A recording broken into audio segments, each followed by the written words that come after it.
afya ya via vya uzazi wa mwanamke, yani female genital health. Uke msafi na wenye afya unaweza kukukinga na maambukizi ya bakteria, virusi au fungus. Maambukizi ya bakteria, virusi au fungus yanatokana na kushiriki ngono isiyo salama, kujisafisha sana sehemu za siri kwa kutumia sabuni au manukato au kujiingizia vidole, na pia kinga mwili kushuka. Maambukizi yanayotokana na kushiriki ngono isiyo salama yanaweza kuepukika kwa kuvaa kondom wakati wa kushiriki tendo. Na maambukizi yanayotokana kwa kujisafisha sana kwa kutumia sabuni, manukato au kuingiza vidole yanaweza kuepukika kwa kuacha uke ujisafishe wenyewe.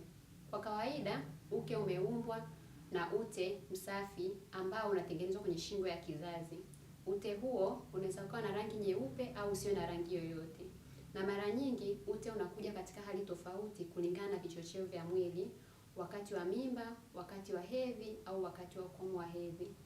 Sehemu ya siri ya uke kwa kawaida imeumbwa na bakteria ambao sio hatarishi. Tunaita bakteria salama. Bakteria hao wanalinda ile sehemu kutokana na maambukizi ya bakteria au virusi au fungus hatarishi.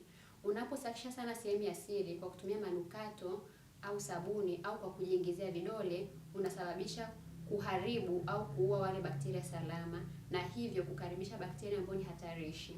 Bakteria hatarishi wanapoingia na kushambulia sehemu ya uke, wanasababisha hali ya ute unaotengenezwa kubadilika, na hivyo kuwa na harufu mbaya, kuwasha au kuwa na rangi isiyo ya kawaida.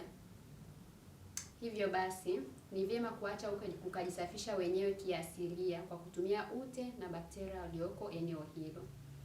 Afya ya uke inategemeana na afya ya ujumla ya mwili wa mwanamke, kama kula chakula lishe bora, kufanya mazoezi kwa kukimbia, kutembea au kufanya mazoezi ya nyonga, na pia kuwa na tabia ya kupima mara kwa mara.